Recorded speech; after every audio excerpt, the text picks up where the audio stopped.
Maybe this will teach you your place." CEO Blair Whitlock threw a glass of red wine into the server's face in front of hundreds of guests, then lifted the bottle and poured it slowly over his head. Gavin Mercer said nothing. He only tightened his grip on the tray as she ordered security to drag him out. Then the doors opened. Her biggest investor walked in. She moved to greet him. He walked straight past her, stopped in front of the wine-soaked server, and asked, "Sir, what happened to you?" The man she had just humiliated.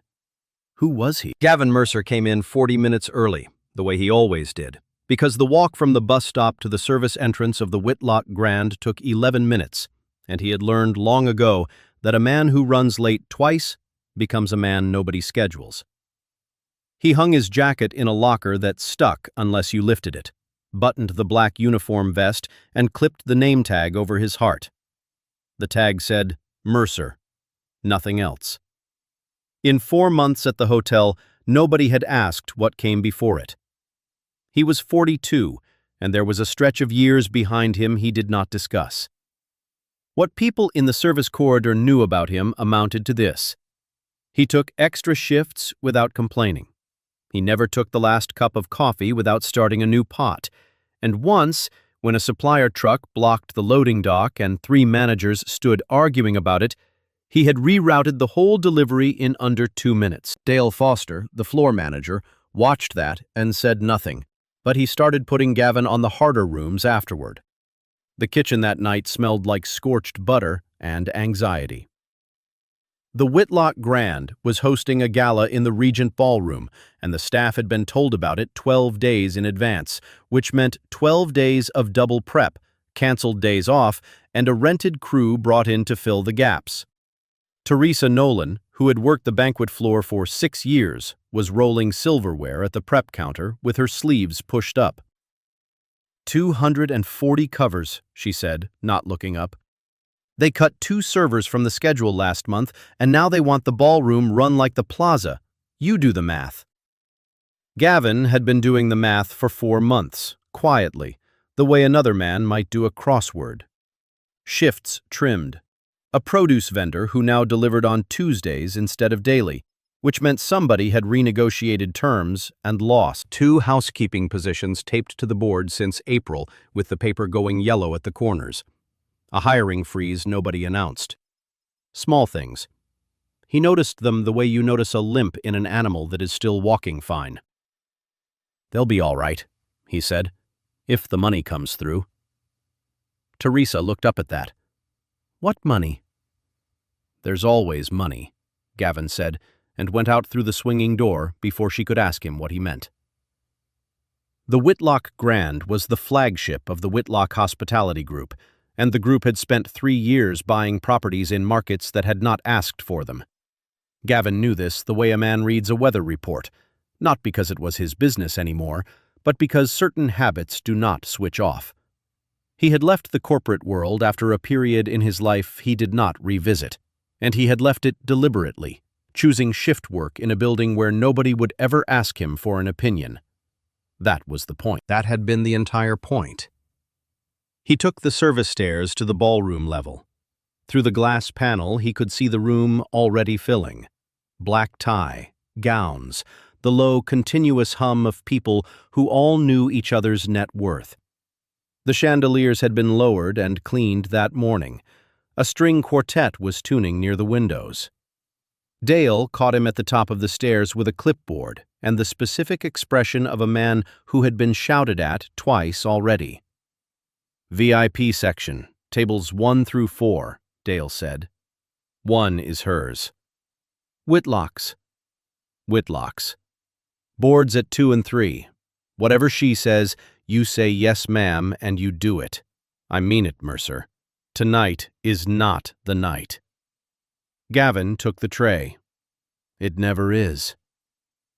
The gala had been arranged as a celebration, though nothing had been signed. That was the thing he understood before he had poured a single glass. The room was decorated like a finish line. Blair Whitlock had invited the board, the partners, and the people whose opinions moved in rooms she did not control, and she had done it 4 days before a final meeting with the only investor who could keep the whole structure standing. $300 million from Harrison Vale. Gavin had heard the figure twice in the service corridor, whispered, the way staff always hear numbers before the people who earn them. She came in at 7:40 in a deep green dress, and the room turned toward her the way water turns toward a drain. She was young for the chair, younger than most of the men seated at table 2, and she carried it well, moving through the crowd with a hand on an elbow here, a laugh placed exactly where it needed to go. Gavin watched her work the room and thought, without malice, that she was very good at the part of the job that happened in front of people. The other part was harder to see from where he stood. Rosalind Pierce, the senior board member, greeted her near the windows without warmth. Gavin was close enough with a tray of glasses to hear it. Rosalind wanted to know whether the terms had moved since the last draft, and whether Vale's people had asked again about the properties in the second-tier markets, and she asked it in the tone of a woman who already knew the answer and wanted to see how it would be handled in public. Blair said the deal was effectively done. Rosalind said that she had heard that phrasing before, from Blair's father, about an expansion the company was still paying for. And then she smiled and moved on to the wine list. The whole exchange took under a minute. Warren Ashby, arriving behind her with 2 guests and a great deal of cologne, saw only the smile. Blair sat at table 1 with her back to the wall and the room in front of her, which is where people sit when they need to see everything coming. The trouble started small, the way it always does. She sent back the first course at table 1 because the plates were, she said, the wrong temperature. They were not. And she said it loudly enough for tables 2 and 3 to hear. A rented server named Kyle brought the replacement, and she watched his hands the whole time he set it down, which is a way of telling a man he is being examined without saying so. 20 minutes later, she stopped Teresa mid-pour, told her the wine was going in at the wrong angle, and made her stand there and do it again while a guest laughed into his napkin. Gavin watched all of it from 4 feet away with a tray of empty glasses balanced on his forearm. He had worked for difficult people before. Difficult was fine. Difficult usually meant somebody who wanted a thing done properly and lacked the patience to explain it. This was not that. Blair Whitlock was not correcting her staff. She was using them. Every small humiliation was a demonstration. The audience was the board, and the message was that she controlled this building down to the last fork. She was, Gavin thought, frightened out of her mind. The main course had been cleared from tables 3 and 4 when it happened. A guest at table 1, a man in his 60s who had been reaching across for the bread and had already had a great deal of wine, knocked his hand into the edge of his plate. The plate turned, slid, and went off the table.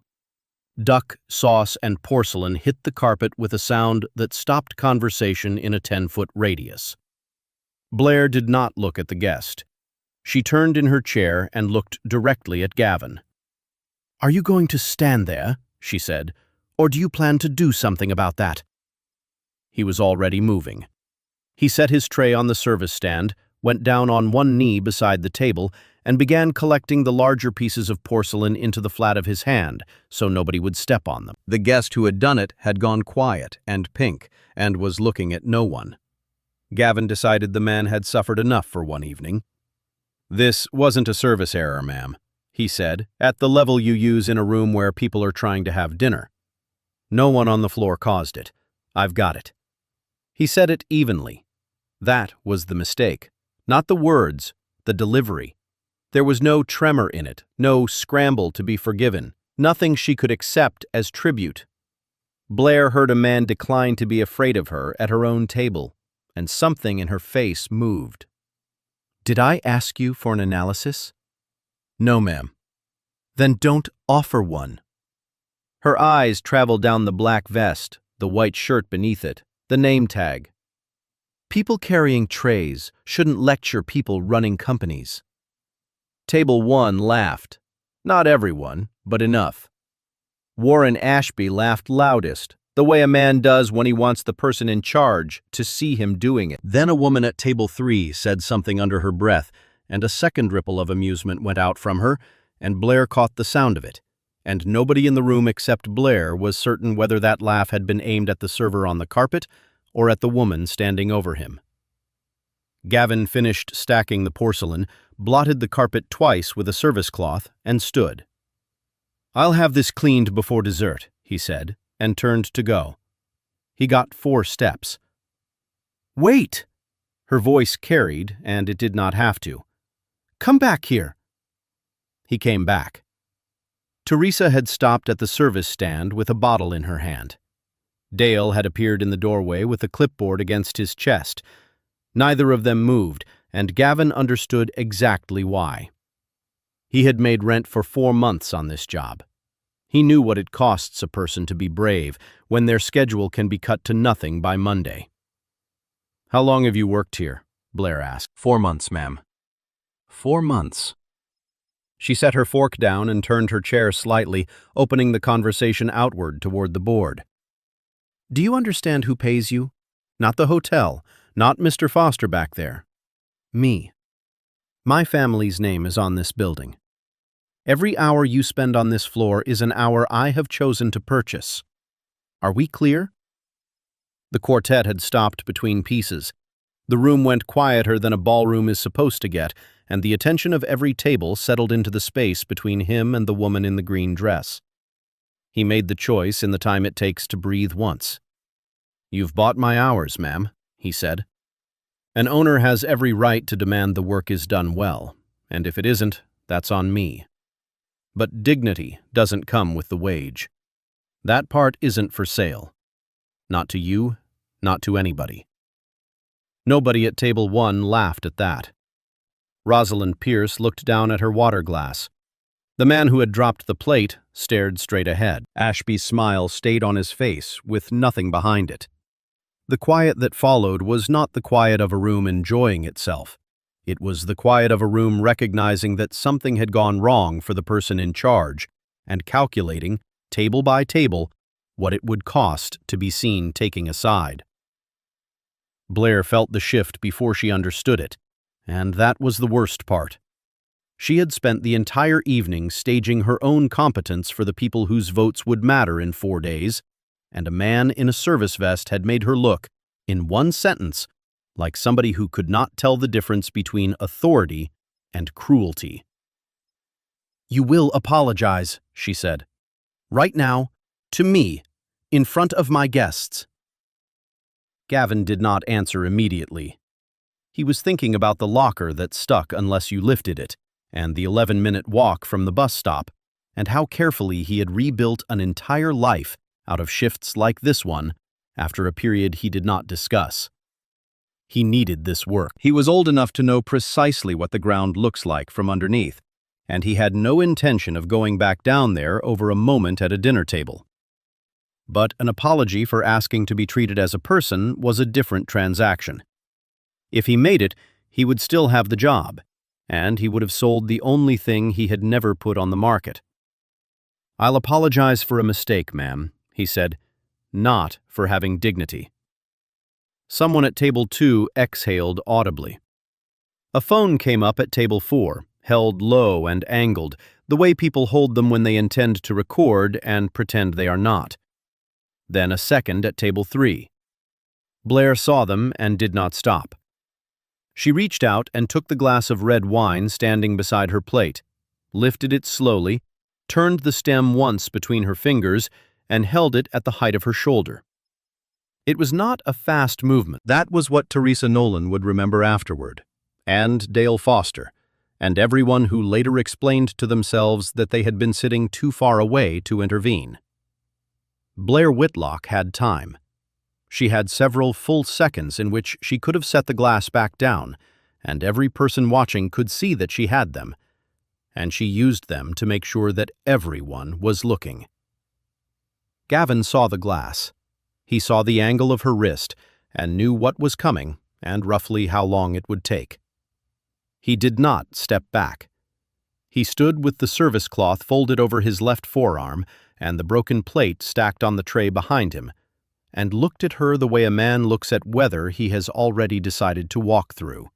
And what he felt in that last moment was not fear, and not even anger. It was recognition. He had spent his working life in rooms where power was measured and traded, and he had walked away from that world on purpose. And here it was again, in a green dress with a wine glass raised, and every person around it was doing the arithmetic and arriving at the same answer. Not one of them said her name. She threw it. The wine crossed the space between them in a single dark arc and hit him high, across the cheekbone and the bridge of the nose, and the last of it ran down his jaw and into his collar. It was cold. That was the first thing Gavin registered, ahead of the humiliation, ahead of everything. The wine was cold. It went under the collar and down the center of his chest, and the smell of it closed around his face. Someone at table 4 laughed, one short bark, cut off when nobody joined it. Then the phones came up, and this time they did not pretend. 4 of them, then 6, held at chest height and angled toward the front of the room. Gavin stood still, with red running off his chin onto the name tag that said Mercer, and he did not lift a hand to wipe his face, because the moment he did that, he would look like a man in distress. And he had decided somewhere in the last 4 seconds that she was not getting that. Blair looked at him standing there and understood, with something close to panic, that it had not worked. He was still calm.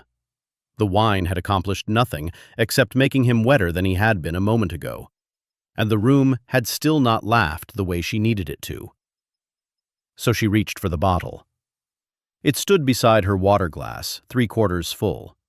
She lifted it by the neck and came up out of her chair. Rosalind Pierce said, "Blair," and got no further than the first syllable. Blair raised the bottle to the height of his forehead, close enough that he could have taken it out of her hand, and held it there long enough for every phone in the room to find the shot. "Maybe this will teach you your place." She turned her wrist. The wine came out in a thick, unhurried stream, into his hair and across his shoulders and down the back of the vest, and it kept coming because a bottle takes a long time to empty when it is poured slowly, and she poured it slowly on purpose. The white shirt beneath the vest went from white to blotched red in patches that spread as the fabric drank it. It ran off the ends of his hair. It pooled between his shoes and darkened a circle of carpet the size of a dinner plate. Hundreds of people watched. Not one of them stood up. Rosalind Pierce turned her face toward the windows. Warren Ashby examined the tablecloth.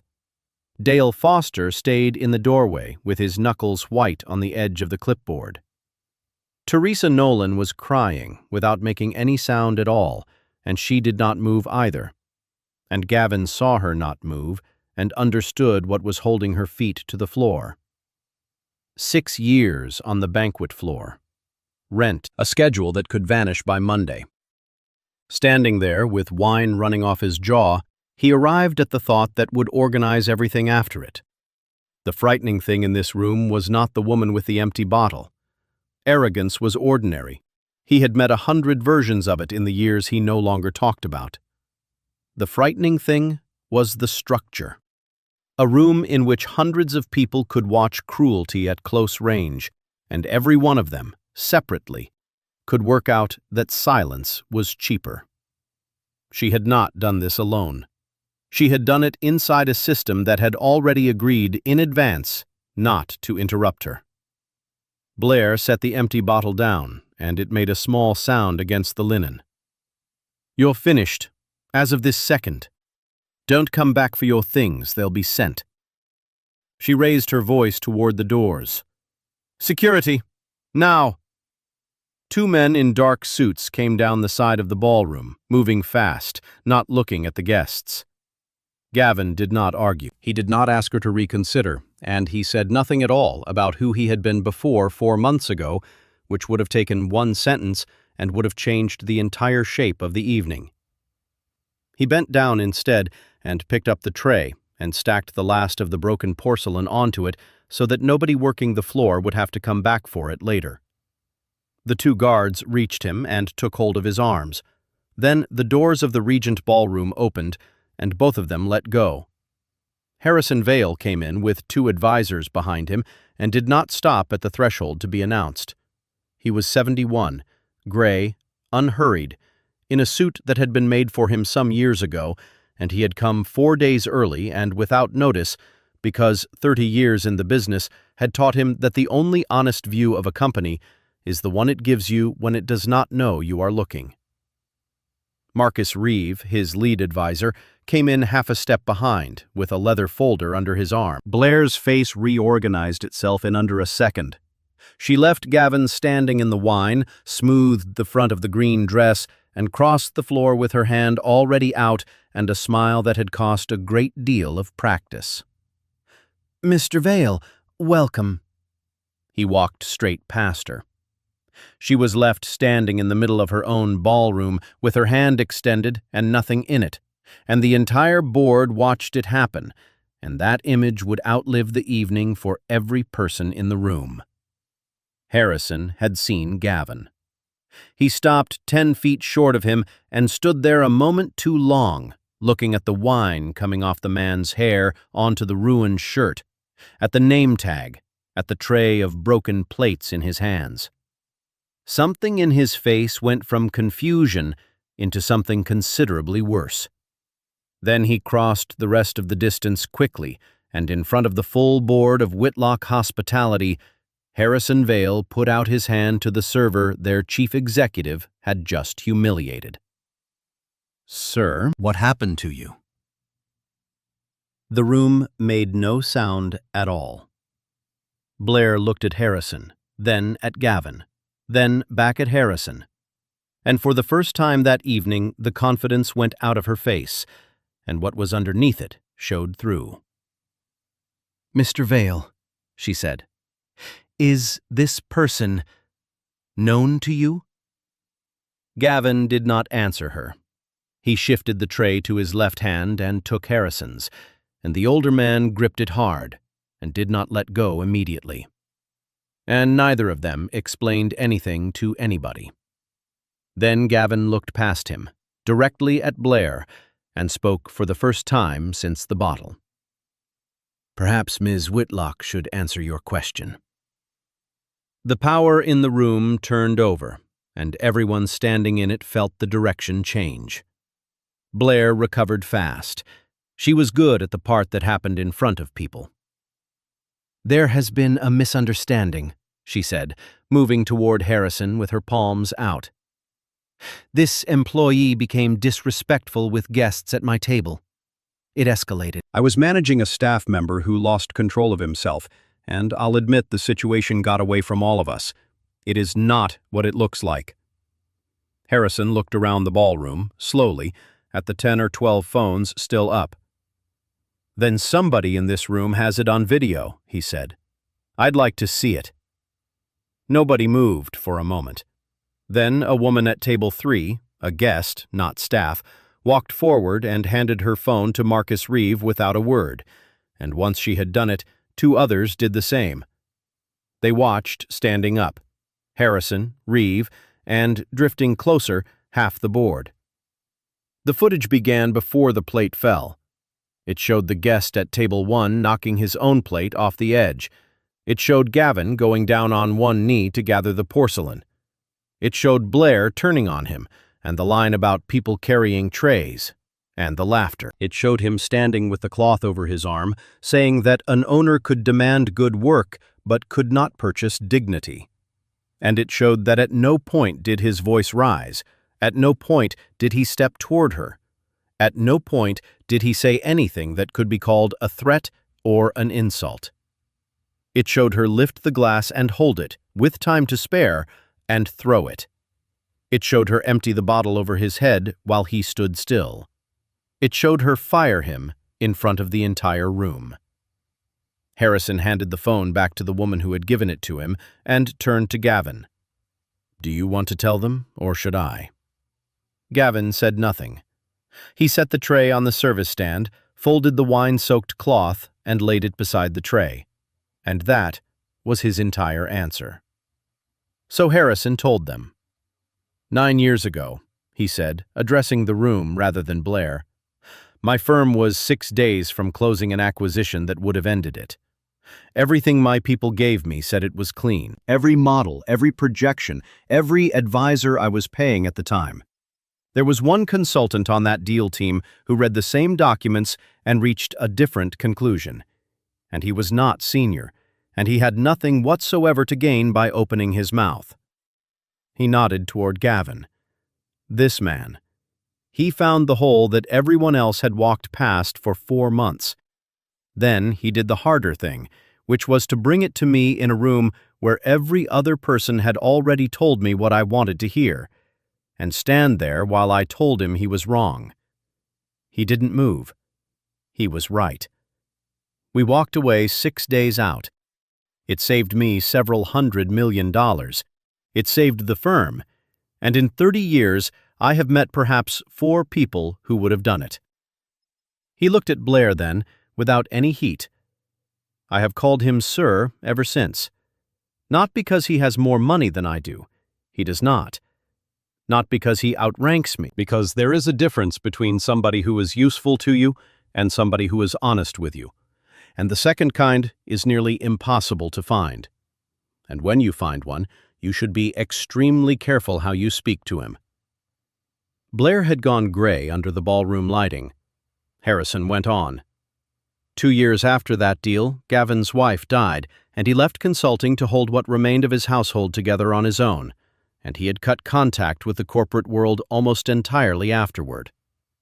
Harrison had only learned where he was working by accident, 6 weeks earlier, when the staffing rosters for the Whitlock properties came across his desk inside a due diligence file, and he read a name he had not seen in years.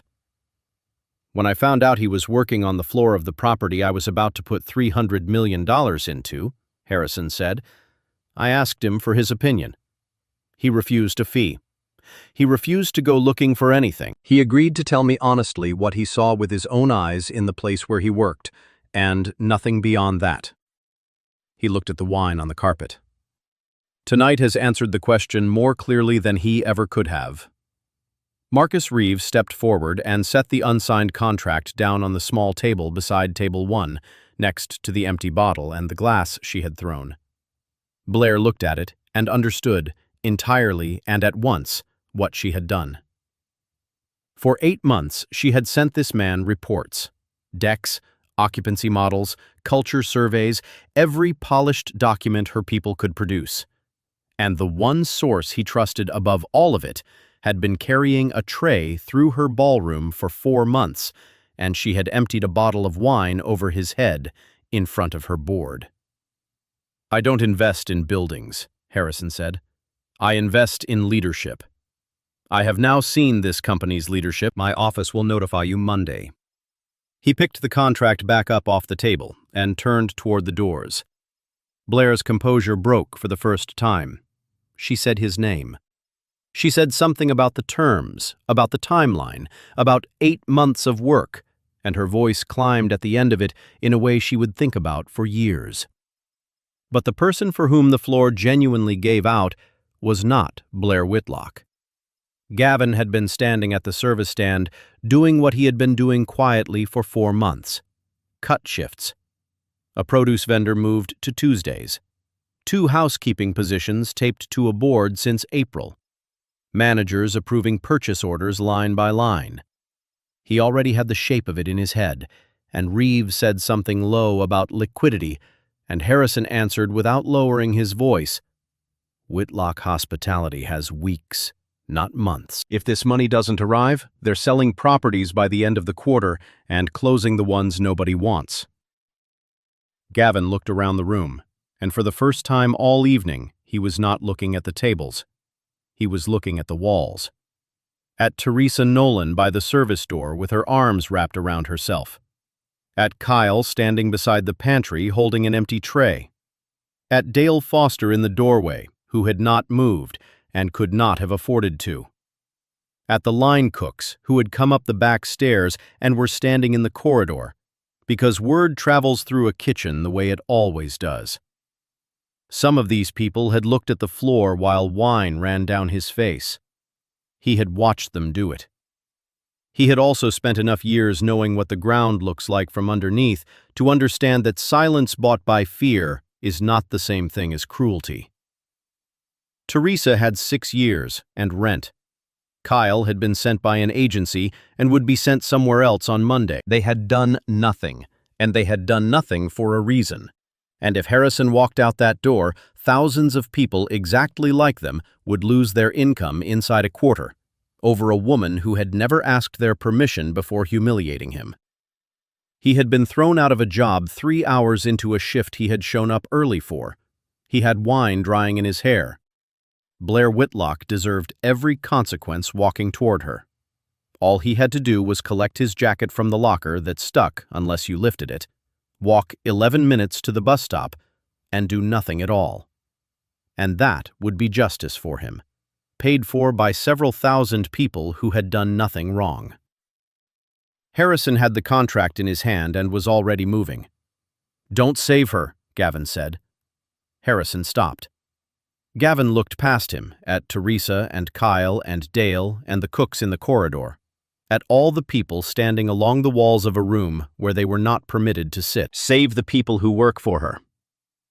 Harrison Vale turned back into the room with the contract still in his hand, and what Gavin had just put in front of him was not a simple question. The two things were tangled together. The money that would keep several thousand people employed was the same money that would preserve the structure that had allowed a woman to empty a bottle over a man's head, while a board of directors studied the tablecloth. Save the workers, and you save the machine. Break the machine, and the workers go into the quarter with nothing. "Then tell me how," Harrison said. The board had come off their chairs by now and stood in a loose half-circle near table 1. All of them. The same people who had been unable to move 10 minutes earlier. Reeve had his folder open. Gavin came away from the service stand with wine drying stiff in his hair and the collar of the ruined shirt cold against his neck. And when he spoke the way he had once spoken in a room where every other person had already told Harrison what he wanted to hear. "Don't reinstate the old deal. Not one line of it. If the $300 million goes in on the terms she negotiated, then everything that happened here tonight becomes a thing the company survived, and every person who watched it learns that watching was the correct decision. The money arrives attached to a different structure, or it doesn't arrive." Reeve had a pen out. Gavin gave it to them in order. Blair Whitlock leaves the chief executive's office. Not a leave of absence, not a title change with the same authority underneath it. The board opens an independent investigation into the culture of the company, run by people who report to nobody inside it. A confidential complaint system built so that housekeeping can reach it as easily as the executive floor. A written anti-retaliation policy with teeth, so the first person who uses that system does not quietly disappear from the schedule 3 weeks later. Staff representation on the committee that oversees working conditions. Real employees, real votes, not a consultation panel. An emergency fund for workers hit by a financial or medical crisis, funded off the top of the budget instead of the bottom. And every level of management personally accountable for abuse of authority, up to and including the chair. "That last one is the one they'll fight," Gavin said. "The rest is procedure. That one costs them something." Warren Ashby found his voice first because he had been waiting for somewhere to stand and had finally located it. This was, he said, an extraordinary overreach. A property-level employee dictating governance terms to a board. Whatever Mr. Vale's personal history with this man, there were fiduciary questions, shareholder considerations, and a chief executive with a contract that could not simply be voided over an incident at a dinner. Blair moved into the space he had opened. The panic had burned off and left something harder behind. That is exactly what this is, she said. He spent 4 months in my building collecting material. He has a personal relationship with the only investor holding this company together. He gets one bad night on video, and now he is writing the terms of my removal. That isn't accountability. That's a man taking a company off me with somebody else's money.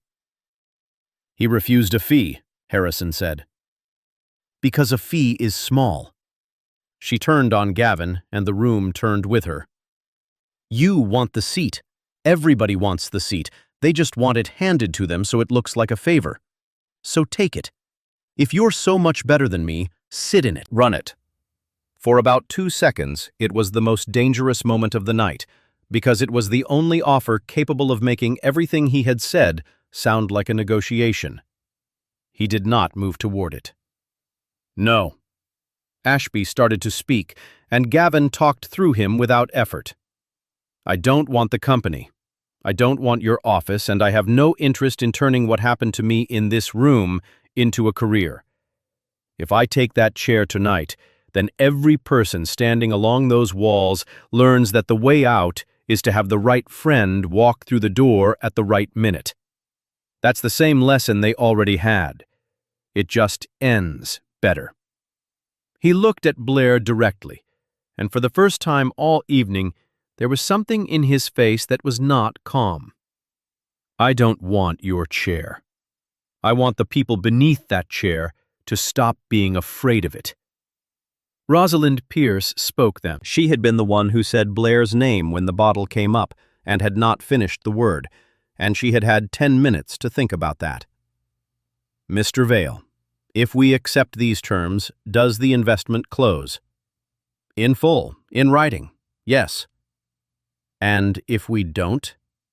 Then I'm out on Monday, and I will say publicly why. Rosalind turned to Reeve and asked whether they had the room. They did. The gala had been scheduled against the quarterly board meeting so that the directors would only have to fly in once, which meant every voting member of the board of Whitlock Hospitality was standing on that carpet.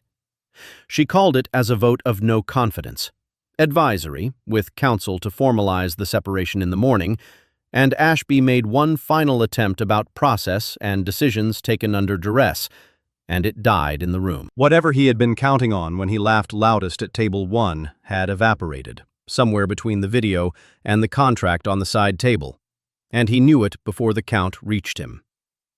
They voted in the Regent ballroom, with the wine still dark on the carpet. It was not close.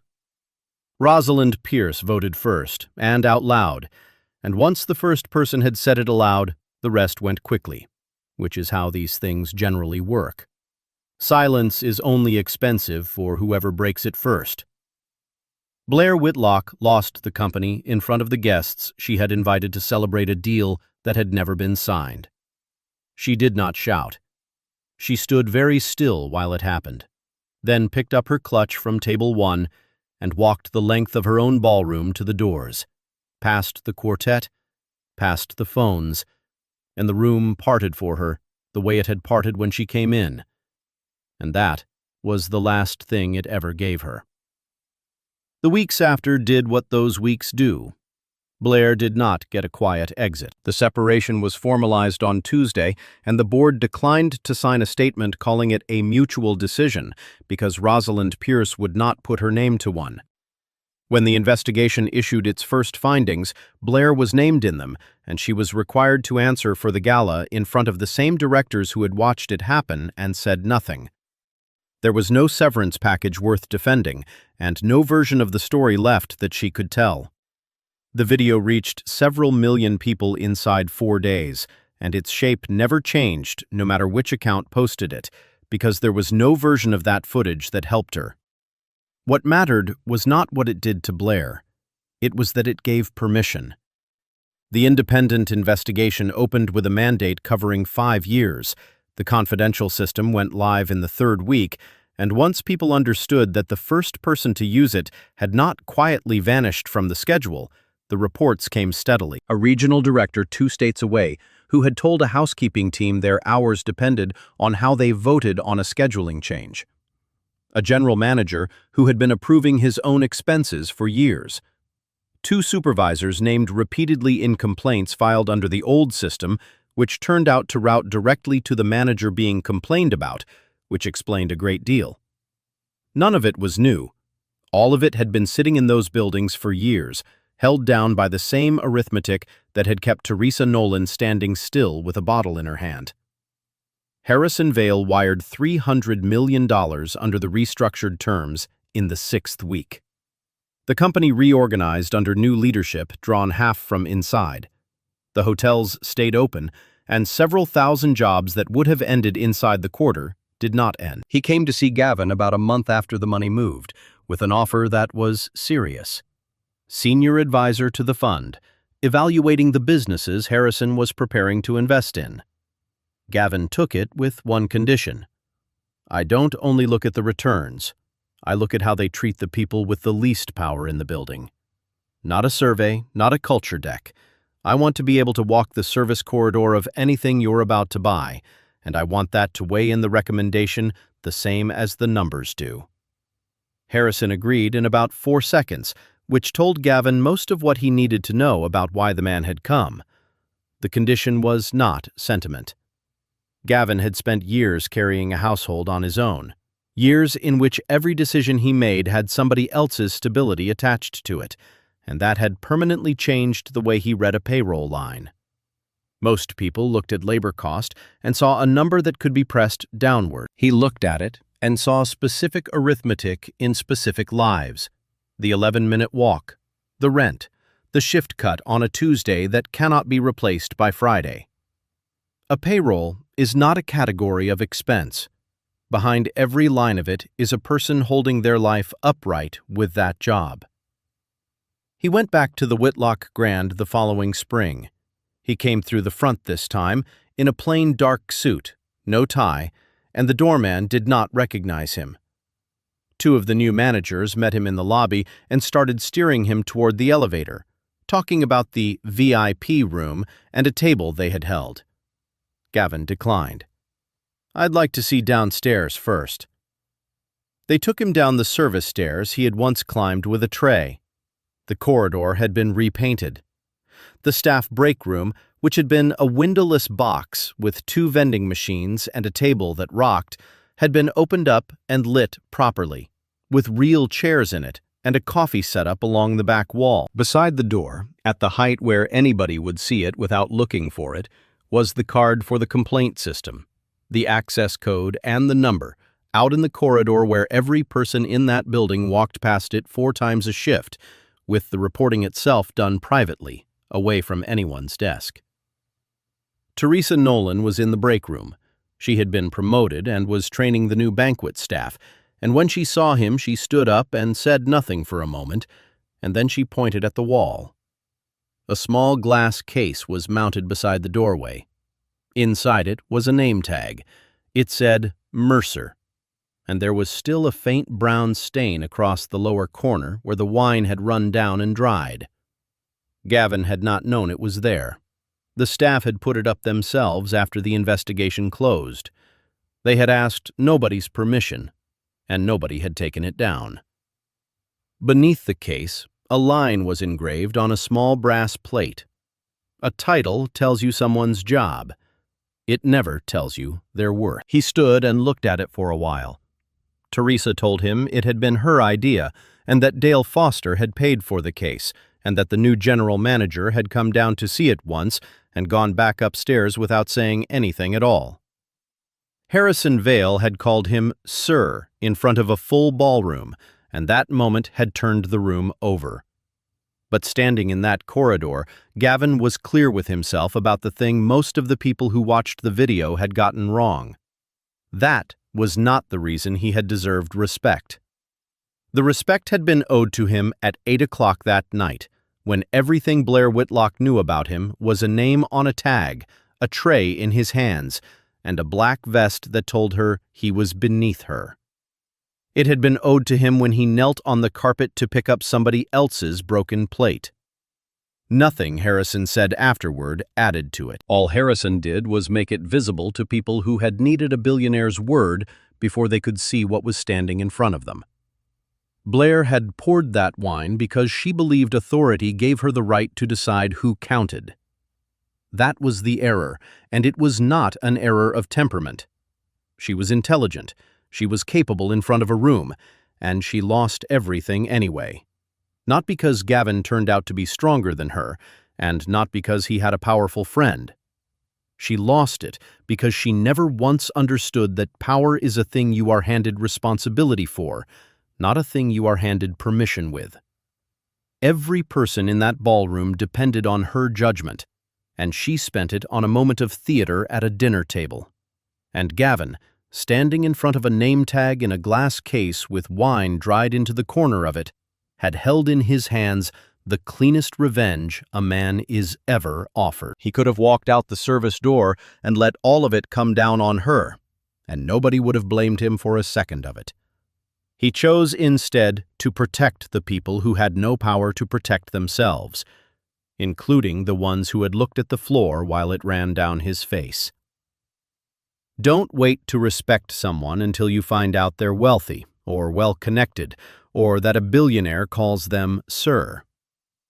Dignity exists before the title, before the money, before the position. And the real measure of strength is never what you do to people once the balance finally tips your way. It is what you do with that power on behalf of everyone who still has none.